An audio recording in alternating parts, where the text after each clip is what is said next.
ভূমির বালুর মাঝে কোনো বিছানা নাই, কোনো চাদর নাই, কোনো তুষক নাই, কোনো বালিশ নাই, ছোট্ট ছায়া, অর্ধেকটা রোদে অর্ধেকটা ছায়ায় একটা মানুষ মাথার নিচে হাত দিয়া নাক ডাইকে একটা মানুষ ঘুমাইতেছে।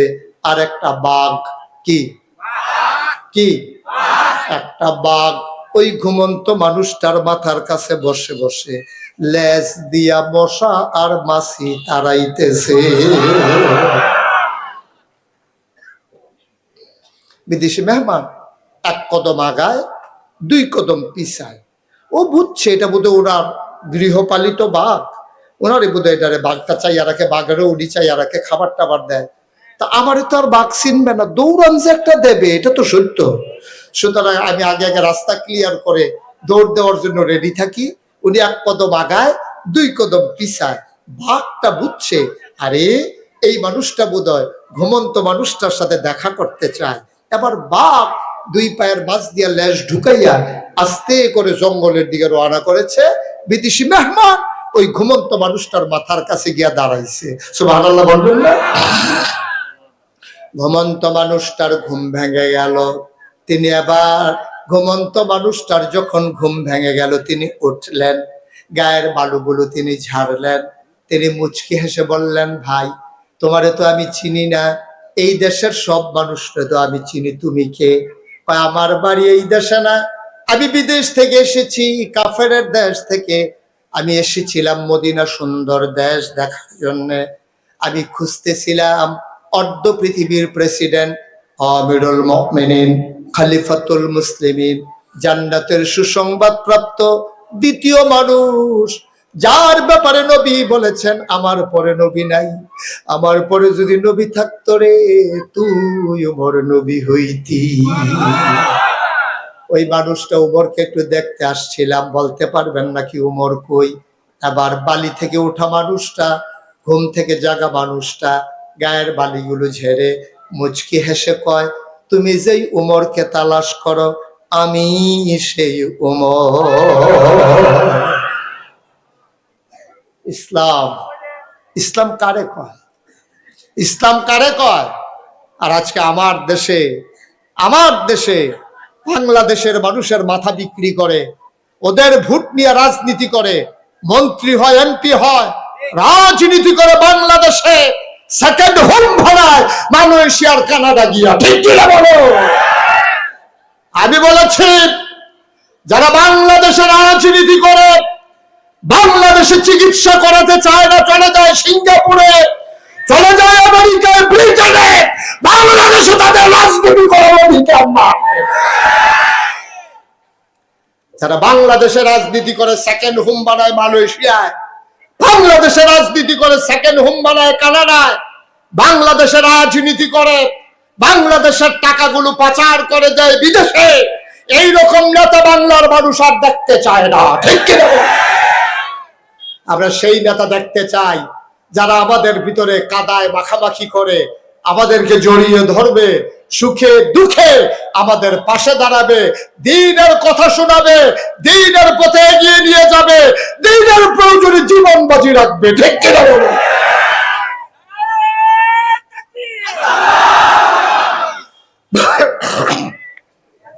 সবাই পড়ে না আমিন? বন্ধুরা আমার, ভাইরা আমার, আবার হযরত ওমর ডাক দিয়া কয়, আমি সেই ওমর। বিদেশি মেহমান কয়, আমি কেন এসেছিলাম পরে বলবো, আগে বলেন যা দেখলাম এটা কি দেখলাম? কয় কি দেখলা তুমি? আমি দেখলাম একটা বাঘ। কি? আমি দেখলাম একটা বাঘ আপনার মাথার কাছে বসে বসে লেজ দিয়ে মশা মাছি তাড়াইতেছে। ওমর মুচকি হেসে কয়, এটা স্বাভাবিক। এটা কি? বিদেশি মেহমান কয়, এটাও স্বাভাবিক। একটু আগে দেখলাম মাটির ঘর, খেজুর পাতার ছাউনি দেওয়া, ওইটা আপনার ঘর, আচ্ছা মেনে নিলাম। একটু আগে ওরাই জিজ্ঞেস করলাম সিকিউরিটি গার্ড, ওরা বলে সিকিউরিটি গার্ড নাই, ওইটাও বুঝলাম স্বাভাবিক। এখন মাথার কাছে বাঘ বসে রয়েছে, এইটাও স্বাভাবিক? হয় এটাও স্বাভাবিক। সুবহানাল্লাহ বলবেন না? বিদেশি মেহমান কয়, এটা আবার স্বাভাবিক হয় কেমনে? কয়, তুমি তো নিয়ম জানো না, মানুষটা যখন আল্লাহওয়ালা হয়ে যায়, সুবহানাল্লাহ কয় না, মানুষটা যখন আল্লাহওয়ালা হয়ে যায়, মাল্লাহুল মাওলা ফালাহুল কুল, যার জন্য আল্লাহ তার জন্য সব। আমি বাঘটাকে ডাকি নাই, বাঘটাকে বলি নাই, আমি ঘুমোতে চেয়েছিলাম, মশার মাছি উড়াউড়ি করতেছিল, খোদার কসম আমি বাঘকে ডাকি নাই, বাঘ নিজে নিজে এসে আমার মাথার কাছে বসে গেল, ও লেজ দিয়া মশার মাছি তারায় আমারে যেন ডেকে কই, উমর রাতের বেলা ঘুমোতে পারো নাই, তুমি নাক ডেকে ঘুমাও, আমি বাঘ পাহারায় বসে গেলাম। আমরা তো এখন বুদ্ধিমান হয়ে গেছি, খুব চালাক হয়ে গেছি আমরা। মাহফিলের ভিতরে তওবা করে, কান্নাকাটি করে, মাহফিল থেকে বের হইয়া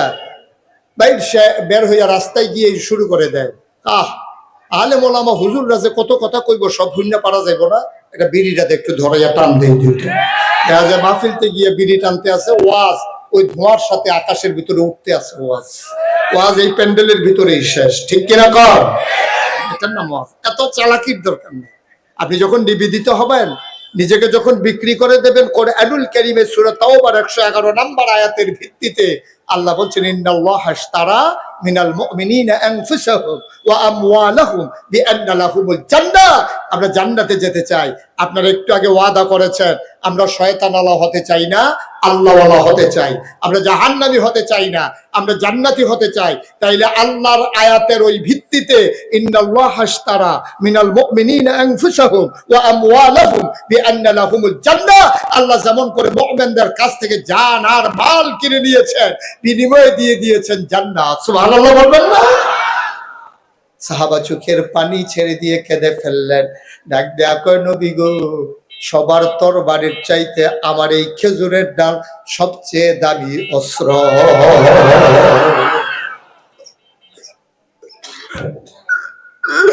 এটা আপনি আলাদা করে দিয়েছেন, এটা আমাকে আলাদা করে আপনি দিয়েছেন, আমি নিজে টোকাই আইনে আমার হাতে দিছেন। এটা অনেক দামি অস্ত্র নবী, আমার আর অস্ত্র লাগবে না, আপনি যেটা দিয়েছেন এইটাই আমার জন্য অনেক দামি। ও মুসলমান, পুরো যুদ্ধের কাহিনী বলা আমার উদ্দেশ্য না। এবার বদরের প্রান্তরে এক হয়ে গেলেন সবাই। নবীজি সারাটা রাত তিনি কাঁদলেন। সাহাবারা কয়, হাত উঠাতে উঠাতে নবী এত উপরে উঠাই ফেললেন, আমরা নবীর হাতের নিচের সাদা অংশ পর্যন্ত দেখে ফেললাম। উনি অজুরে কাঁদতেছিলেন। আবু বকর গিয়ে বললেন, ইয়া রাসূলুল্লাহ, ইয়া হাবিবাল্লাহ, আপনি আর কাঁদবেন না, আপনার কান্নার দরকার নাই। আমরা বনি ইসরাইলের নবীর উম্মতের মতো না, আমরা মুসা নবীর উম্মতের মতো না। মুসা নবীর উম্মতেরা বলেছিল, তুমি আর তোমার আল্লাহ গিয়ে যুদ্ধ করো। খোদার কসম, আমরা যারা আপনার উম্মত, গায়ের ভিতরে যতক্ষণ এক ফোঁটা রক্ত থাকবে, দেহে যতক্ষণ থাকবে প্রাণ, আমরা এই বদরের প্রান্তর ছেড়ে যাব না। আপনি আর কাঁদবেন না। আল্লাহর নবী দোয়া করলেন। যুদ্ধের দামামা বেজে উঠল। মক্কার বীর পুরুষ কাফের সর্দার, তৎকালীন জমানায় জগৎ বিখ্যাত বীর, তিনি ঘোড়ায় চড়ে ময়দানে আসলেন। হাতের ভিতরে তরবারি, ঢাল এক হাতে নিয়ে তিনি যুদ্ধের ময়দানে এসে হাজির হলেন। তিনি ডাকলেন, ও মুহাম্মদ। কি বলতে হবে? হায় হায়, ও মুহাম্মদ, তুমি কেমন মানুষ? নিজের দেশের মানুষের বিরুদ্ধে অস্ত্র ধরার জন্য এসেছো। তুমি কেমন মানুষ? কার বিরুদ্ধে অস্ত্র ধরতে চাও? আমরা যারা তোমাকে তিল তিল করে বড় করেছি, তোমার আব্বা ছিল না 6 বছর বয়সে, আম্মা ইন্তেকাল করেছেন, আর আজকে তুমি আমাদের বিরুদ্ধে অস্ত্র ধরতে চাও? আসো আসো আসো, দেখি তোমার কত বড় সাহস।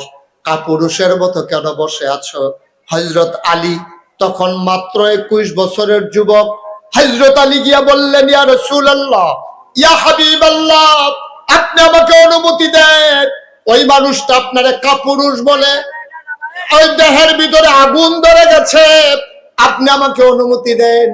আল্লাহ নবী বললেন, চুপ করে থাকো, তুমি ওরে চিনো নাই, ও সাংঘাতিক বীর পুরুষ। মক্কার ভাইরা বাচ্চাদেরকে ঘুম পাড়ায় তার ভয় দেখাইয়া, সুতরাং তুমি যাইতে পারবা না, বসো। আলী বসে গেলেন। কিছুক্ষণ পরে ওই সিংহ পুরুষ ডাক দিয়ে কয়, মুহাম্মদ যদি এতই কাপুরুষ হও চলে যাও মদিনায়, আমরা তোমাকে পিছু ধাওয়া করব না। ইয়া রাসূলুল্লাহ, আপনারে বলে মদিনায় চলে যাওয়ার জন্য আল্লাহর নবীকে আলী অনুমতি চাইলেন। ও নবী আমার, অনুমতি দিলে আমি যুদ্ধের ময়দানে চলে যেতে চাই। আল্লাহর নবী বললেন, চুপ থামো, তুমি এখনো বুঝো নাই কে কথা বলতেছে।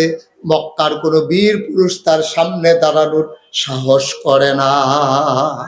3 নম্বরে এবার সে বলল, মুহাম্মদ যদি এতই তোমার ভয় লাগে তাহলে মেয়েদের মতো চুরি পরে তাঁবুর ভিতরে বসে থাকো, আমরা আক্রমণ করব না। এবার আলী নবীজির হাতে গিয়ে খপ করে ধরলেন, বললেন, ইয়া রাসূলুল্লাহ, ও আপনাকে বলে আপনি নাকি মহিলার মতো কাচের চুড়ি হাতে পরে রাখার জন্য।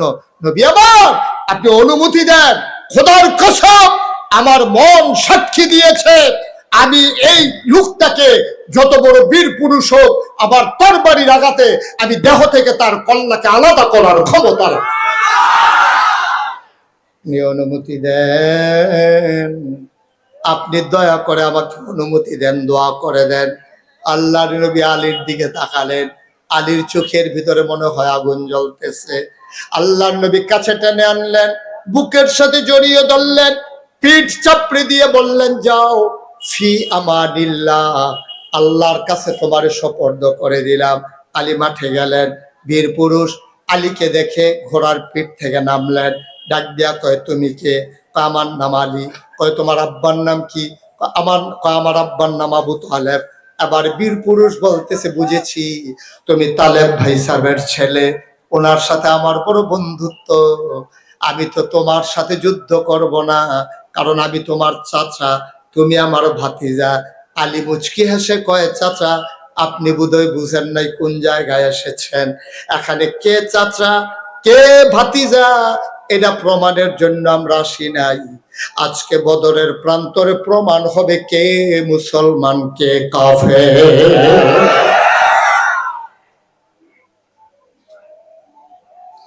আল্লাহর নবী বদরের প্রান্তরে 70 জন কাফেরকে 2 টুকরা করে ফেললেন। মুসলমানেরা 70 জনকে পিছ মোড়া বাদ দিয়ে শোয়াই দেওয়া হলো। বাকি মানুষগুলো দৌড়ে দৌড়ে কোনো মতে মক্কায় পালালো।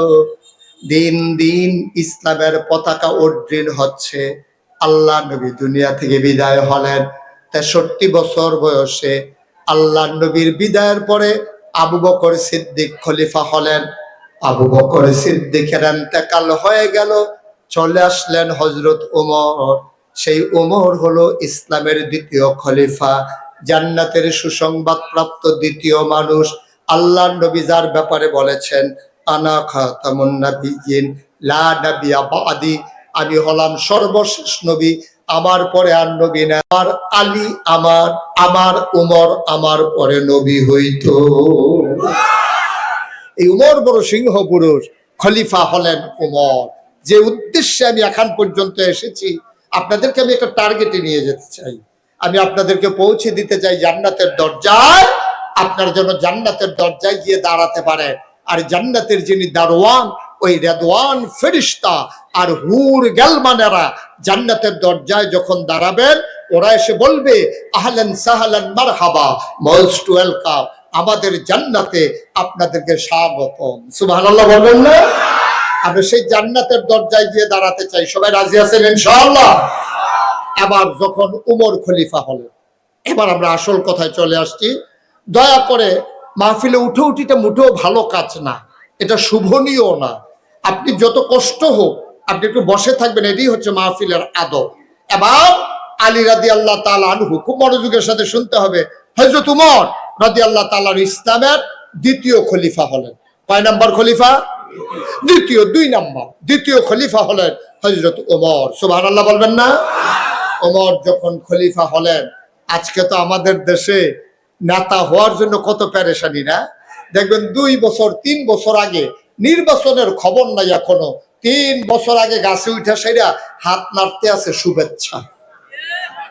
ঠিক কিনা কর? ঈদের আগে শুভেচ্ছা জানায়, তারপরে আপনার নানান সময় এই শুভেচ্ছা, নববর্ষের শুভেচ্ছা, বিজয় দিবসের শুভেচ্ছা।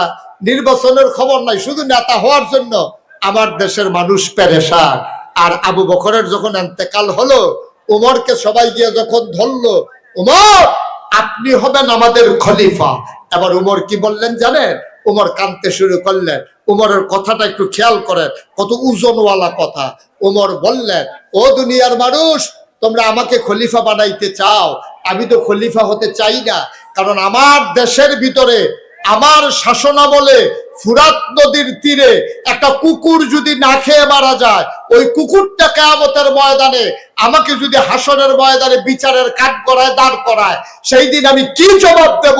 এই ভয়ে আমার খলিফার দরকার নাই। সুবহানাল্লাহ বলবেন না?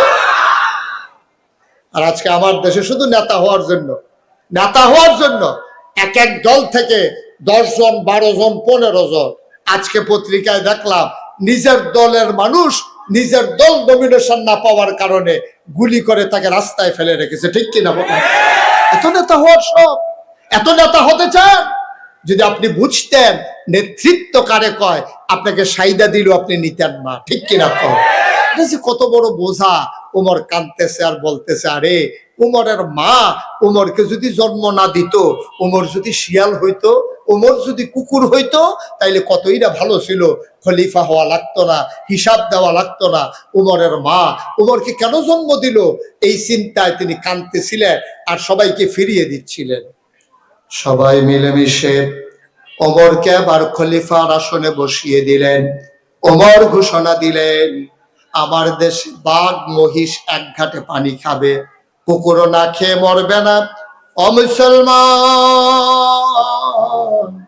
মানুষ দরজা খুলে ঘুমাবে, কেউ কারো ঘরের দিকে তাকাবে না, মেয়েরা নিরাপদে চলবে, নাকে ফুল, কানে দুল, গলায় মালা, হাতে বালা, স্বর্ণ মুদ্রা নিয়ে মেয়েরা হেঁটে যায়। ডাকাতি হবে দূরের কথা, চোখ তুলে তাকানোর মতো কেউ সাহস পায় না।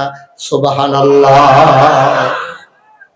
সবাই উমরের এই সুফল যখন ভোগ করলো, এখন কথাটা তো আর এই জায়গায় থাকে নাই। মনে করেন আমি আসছি কুমিল্লা থেকে আপনাদের কাশীপুরে, আমি আইসা দেখলাম আপনাদের মানুষগুলো দরজা খুলে ঘুমায়, কোনো চুরের ভয় নাই। মহিলারা রাতের বেলা হাঁটতেছে, স্বর্ণালঙ্কার পরে, চুরি ডাকাতির কোনো ভয় নাই, দরজা খুলে ঘুমায়, কোনো চিন্তা নাই। কারো সম্পদ কেউ লুণ্ঠন করে না, কেউ কারো উপরে আঘাত করে না, কোনো বিশৃঙ্খলা নাই, সবাই মিলে আনন্দে আছে, রাত জেগে উঠতেছে, কোনো ভয় নাই, চুরি নাই, ডাকাতি নাই। এখন এইরকম যদি কাশীপুরটা হয়ে যায়, তা আমি যে কুমিল্লা থেকে আসলাম, আমি কুমিল্লা গিয়া কি বলবো? আমি বলবো, বাবা গেছিলাম পাবনায়, কাশীপুর একটা জায়গায়, ওইখানে গিয়ে দেখলাম মানুষের ভিতরে হিংসা নাই, বিদ্বেষ নাই, চুরি নাই, ডাকাতি নাই, নারীর উপরে ধর্ষণ নাই, নারীর উপরে নির্যাতন নাই, কোনো দরজা খুলে মানুষ ঘুমায়। আর এখন তো দরজা খুইলে ঘুমাবে দূরের কথা, জানালা খুইলে ঘুমাইছে, ওই জানালা দিয়া হাতাইয়া মোবাইল নিয়ে চলে গেছে। ঠিক কিনা কম? এখন আমি যদি আপনাদের এই এলাকাটা এমন দেখা যায়, তা আমি তো কুমিল্লা গিয়ে বলবো, তো কুমিল্লার মানুষ বলবে যে হুজুর বানাইয়া বানাইয়া কথা বলেন না, এরকম জায়গাও বাংলাদেশে আছে নাকি? আমি বললাম তাইলে আপনি কাশীপুর গিয়ে দেখে আসেন, লোকজন সব আসবে দেখার জন্য, মানুষ দরজা খুলে ঘুমায়, এটা সত্য কিনা। এই জমানায় আবার কিভাবে সম্ভব? ১৫০০ বছর আগে উমরের শাসনামলে মানুষ যখন দরজা খুলে ঘুমায়, এখন এই কথা শুধু মদিনায় থাকে নাই, চলে গেছে পাশের কাফেরের দেশ। ওইখানকার কাফেরেরা কইটা কিভাবে সম্ভব? কেমন করে সম্ভব যে চুরি হবে না, ডাকাতি হবে না, দরজা খুলে ঘুমাবে? যাওয়া তো দরকার, একটু দেখে আসি। এক কাফের আসছে মদিনায়। কই আসছে? কথা কি আমার বুঝেন আপনারা? কোথায় আসছে? মদিনায় এক কাফের আইসে একজন লোকের সাথে দেখা হয়েছে, বুড়ো এক মুরব্বীর সাথে। ও মুরব্বী তো বলা যাবে না, না? আচ্ছা, বুড়ো এক মানুষের সাথে দেখা হয়েছে, বয়স্ক এক মানুষের সাথে। দেখে বলতেছে, ভাই আপনার বাড়ি কি এই দেশে? হ্যাঁ, আমার বাড়ি এই দেশে। এই দেশের যে প্রেসিডেন্ট, উনি কই বলতে পারবেন? কই কি বললা? প্রেসিডেন্ট? আমার দেশে কোনো প্রেসিডেন্ট নাই। তাইলে কি প্রধানমন্ত্রী? না, প্রধানমন্ত্রীও নাই। বিদেশি মেহমান মদিনার মুসলমানকে জিজ্ঞেস করতেছে, তাইলে আপনাদের দেশে কি রাজা? না, রাজাও নাই। তাইলে কি বাদশাহ? না, বাদশাও নাই। তখন বিদেশি মেহমান করে, আজব কারবার তো, এই দেশের প্রেসিডেন্টও নাই, প্রধানমন্ত্রীও নাই, রাজাও নাই, বাদশাও নাই, তাইলে এই দেশ চালায় কে? আবার বিদেশি মুসলমান কয়, ভাই আপনাদের দেশটা তাইলে চালায় কে? মদিনার মুসলমান মুচকি হেসে কয়, তো এটা বললেই তো হয়। তুমি বলো প্রেসিডেন্ট, প্রধানমন্ত্রী, রাজা, বাদশাহ, এই শব্দ আমাদের নাই।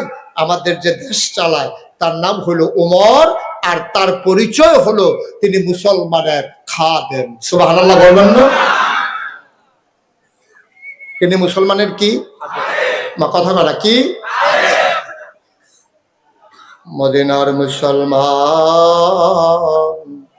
আবার কাফের ওই দেশের নাগরিক জিজ্ঞেস করে, বুঝলাম বুঝলাম, ওমর তোমাদের খাদেম, ওনার পরিচয় উনি আমাদের খাদেম। আর আমরা বলি আমিরুল মুমিনিন, খলিফাতুল মুসলিমিন, তিনি আমাদের খাদেম।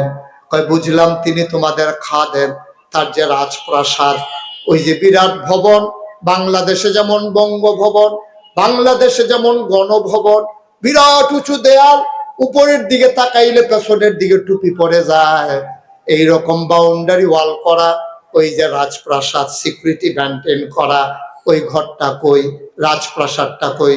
ওমর যেই দেশের যেই ঘরের ভিতরে ঘুমায়। মদিনার মুসলমান কয় বুঝলাম না ভাই, ওমরের ঘর কোনটা? আবার মদিনার মুসলমান আঙ্গুল দিয়া দেখাই দিল, মাটির ওয়াল করা, খেজুর পাতার ছাউনি দেওয়া একটা ঘর।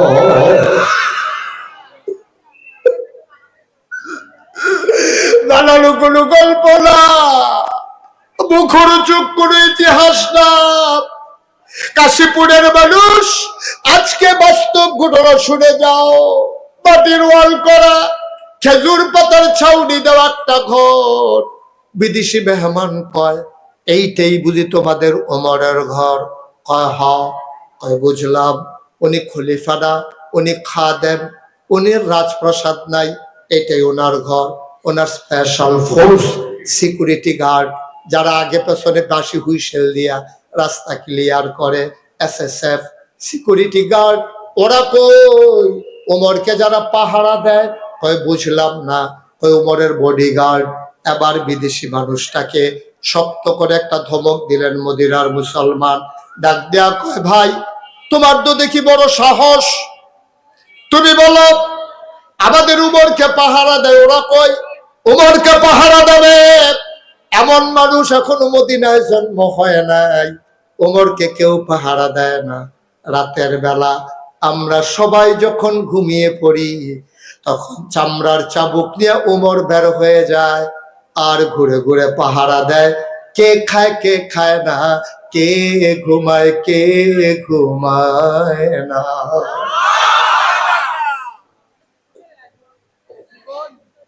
বুঝলাম বুঝলাম, তোমাদের উমর গেছে কই? আবার মদিনার মুসলমান আঙ্গুল দিয়ে দেখাই দিলেন, একটু আগে দেখেছি পাহাড়ের দিকে হেঁটে গেছেন, ওই দিকে খোঁজ নাও। বিদেশি মেহমান পাহাড়ের দিকে হাঁটলেন, কিছু দূর যাওয়ার পরে দেখেন পাহাড়ের কিনারে একটা খেজুর গাছ। কি গাছ? খেজুর গাছ। দুপুর বেলা ছোট্ট একটা ছায়ার ভিতরে, মরুভূমির বালুর মাঝে, কোনো বিছানা নাই, কোনো চাদর নাই, কোনো তুষক নাই, কোনো বালিশ নাই, ছোট্ট ছায়া। অর্ধেকটা রোদে অর্ধেকটা ছায়ায় একটা মানুষ মাথার নিচে হাত দিয়া নাক ডাইকে একটা মানুষ ঘুমাইতেছে। আর একটা বাঘ। কি কি? একটা বাঘ ওই ঘুমন্ত মানুষটার মাথার কাছে বসে বসে লেজ দিয়া মশা আর মাছি তাড়াইতেছে। বিদেশি মেহমান এক কদম আগায়, দুই কদম পিছায়। ও বুঝছে এটা বোধহয় ওনার গৃহপালিত বাঘ, ওনারই বোধহয় এটারে বাঘটা চাইয়া রাখে, বাঘেরও উড়ি চাইয়া রাখে, খাবার টাবার দেয়। তা আমারে তো আর বাঘ চিনবে না, দৌড়ান যে একটা দেবে, এটা তো সত্য। সুতরাং আমি আগে আগে রাস্তা ক্লিয়ার করে দৌড় দেওয়ার জন্য রেডি থাকি। উনি এক কদম আগায়, দুই কদম পিছায়। বাঘটা বুঝছে আরে এই মানুষটা বোধহয় ঘুমন্ত মানুষটার সাথে দেখা করতে চায়। এবার বাঘ দুই পায়ের মাঝ দিয়া লেজ ঢুকাইয়া আস্তে করে জঙ্গলের দিকে রওনা করেছে। বিদেশি মেহমান ওই ঘুমন্ত মানুষটার মাথার কাছে গিয়া দাঁড়াইছে। সুবহানাল্লাহ বলবেন না? ঘুমন্ত মানুষটার ঘুম ভেঙে গেল। তিনি আবার ঘুমন্ত মানুষটার যখন ঘুম ভেঙে গেল, তিনি উঠলেন। গায়ের বালুগুলো তিনি ঝাড়লেন। তিনি মুচকি হেসে বললেন, ভাই তোমারে তো আমি চিনি না, এই দেশের সব মানুষকে তো আমি চিনি, তুমি কে? আমার বাড়ি এই দেশে না, আমি বিদেশ থেকে এসেছি, কাফেরের দেশ থেকে আমি এসেছিলাম মদিনা সুন্দর দেশ দেখার জন্য। আমি খুঁজতেছিলাম অর্ধ পৃথিবীর প্রেসিডেন্ট, আমিরুল মুমিনিন, খলিফাতুল মুসলিমিন, জান্নাতের সুসংবাদ প্রাপ্ত দ্বিতীয় মানুষ, যার ব্যাপারে নবী বলেছেন আমার পরে নবী নাই, আমার পরে যদি নবী থাকতো রে তুই ওমর নবী হইতি। ওই মানুষটা উমরকে একটু দেখতে আসছিলাম, বলতে পারবেন নাকি উমর কই? আবার বালি থেকে ওঠা মানুষটা, ঘুম থেকে জাগা মানুষটা গায়ের বালিগুলো ঝেড়ে মুচকি হেসে কয়, তুমি যেই উমরকে তালাশ করো আমি সেই উমর। ইসলাম, ইসলাম কারে কয়? ইসলাম কারে কয়? আর আজকে আমার দেশে বাংলাদেশের মানুষের মাথা বিক্রি করে, ওদের ভোট নিয়ে রাজনীতি করে, মন্ত্রী হয়, এমপি হয়, রাজনীতি করে বাংলাদেশে সেকেন্ড হোম ভাড়ায় মালয়েশিয়ার কানাডা গিয়া। ঠিক কিনা বলো? আমি বলেছি যারা বাংলাদেশে রাজনীতি করে, বাংলাদেশে চিকিৎসা করাতে চায় না, চলে যায় সিঙ্গাপুরে, চলে যায় আমেরিকায়, ব্রিটেনে, বাংলাদেশে তাদের রাজনীতি করার অধিকার না। যারা বাংলাদেশে রাজনীতি করে সেকেন্ড হোম বানায় মালয়েশিয়ায়, বাংলাদেশে রাজনীতি করে সেকেন্ড হোম বানায় কানাডায়, বাংলাদেশে রাজনীতি করে বাংলাদেশের টাকাগুলো পাচার করে দেয় বিদেশে, এইরকম নেতা বাংলার মানুষ আর দেখতে চায় না। ঠিক কিনা? আমরা সেই নেতা দেখতে চাই যারা আমাদের ভিতরে কাদায় মাখামাখি করে, আমাদেরকে জড়িয়ে ধরবে, সুখে দুঃখে আমাদের পাশে দাঁড়াবে, দ্বীনের কথা শোনাবে, দ্বীনের পথে এগিয়ে নিয়ে যাবে, দ্বীনের প্রয়োজনে জীবন বাজি রাখবে। ঠিক কিনা বলো?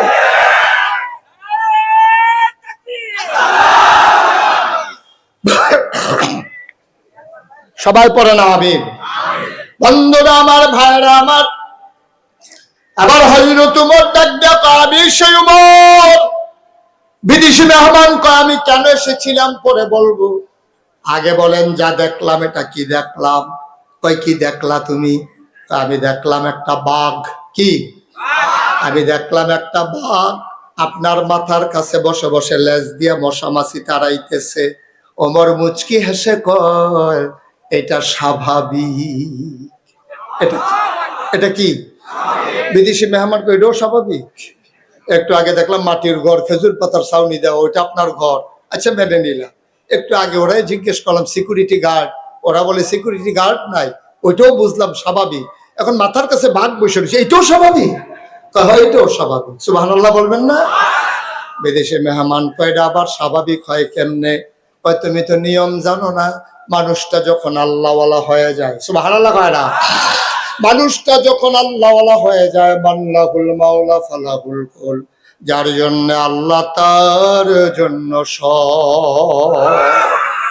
আমি বাঘটাকে ডাকি নাই, বাঘটাকে বলি নাই, আমি ঘুমোতে চেয়েছিলাম, মশার মাছি উড়াউড়ি করতেছিল, খোদার কসম আমি বাঘকে ডাকি নাই, বাঘ নিজে নিজে এসে আমার মাথার কাছে বসে গেল, ও লেজ দিয়া মশার মাছি তারায় আমারে যেন ডেকে কই, ওমর রাতের বেলা ঘুমোতে পারো নাই, তুমি নাক ডেকে ঘুমাও, আমি বাঘ পাহারায় বসে গেলাম। আমরা তো এখন বুদ্ধিমান হয়ে গেছি, খুব চালাক হয়ে গেছি। আমরা মাহফিলের ভিতরে তওবা করে, কান্নাকাটি করে, মাহফিল থেকে বের হইয়া রাস্তায় গিয়ে শুরু করে দেয়, আলেম ওলামা হুজুররা যে কত কথা কইব সব ভুইন্না পারা যাইব না, এটা বিড়িটাতে একটু ধরাইয়া টান দিয়ে দিতে। দেখা যায় মাহফিলতে গিয়ে বিড়ি টানতে আছে, ওয়াজ ওই ধোঁয়ার সাথে আকাশের ভিতরে উঠতে আছে, ওয়াজ এই প্যান্ডেলের ভিতরেই শেষ। ঠিক কিনা কর?